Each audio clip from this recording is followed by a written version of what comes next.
పిల్లల్ని కన్న ప్రతి తల్లి తండ్రి కూడా తమ బిడ్డల్ని ఎలా కోరుకుంటారు? ఉన్నత స్థితికి ఎదగాలనుకుంటారు. మన దేశంలో కాకుండా విదేశాలకు వెళ్తే అది గొప్పగా కూడా ఫీల్ అవుతారు. కానీ దేశం కాని దేశంలో మనం ఉండం, మన వాళ్ళు ఎవరు ఉండరు. అక్కడికి వెళ్ళాలి, అక్కడ ఎవరో తెలిసిన వాళ్ళు అనేటటువంటి వాళ్ళే ఉంటారు. ఎలా బ్రతుకుతారు అని ఆలోచించం. ఇక్కడ మన చుట్టూ ఉన్న సమాజానికి నా బిడ్డలు విదేశాల్లో ఉన్నారని గొప్పలు చెప్పుకోవడానికే పరిమితం అవుతున్నారు. కానీ అక్కడ చనిపోతే నిజంగా చనిపోయిన వాళ్ళు ఒక్కసారితో పోతారు. ఇక్కడ కూర్చుని రోజు సావాలి. ఏంటో తెలియదు, ఎలా చనిపోయారో తెలియదు, ఎందుకు చనిపోయారో తెలియదు. తెలిసినా మనం ఇక్కడి నుంచి ఏమీ చేయలేం. అదే సందర్భంలో ఆ శవం వచ్చేదాకా ఒక్క రోజులో అవ్వదు, నెలలు ఏళ్ల తరబడి కూడా జరుగుతుంది.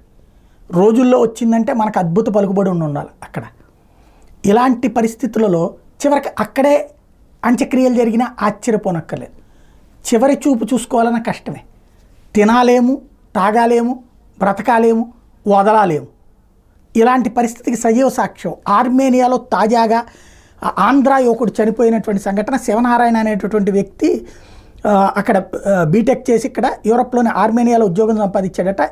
ఈ క్రమంలో 15 రోజుల క్రితం తల్లిదండ్రులకు తాను మరో కంపెనీలో ఉద్యోగంలో చేరానని అక్కడే నలుగురు కలిసి రూమ్ తీసుకుని ఉంటున్నామని చెప్పాడట. అయితే గురువారం మందు పార్టీ చేసుకుని అందులో బాటిల్లో నీళ్ళు ఇచ్చారా, దాగడం మూలంగా వాంతులు విరోచనాలు అని చెప్పేసి తల్లిదండ్రులకు ఫోన్లో చెప్పాడట. ఆ తర్వాత హాస్పిటల్లో చేరానని చెప్పాడట.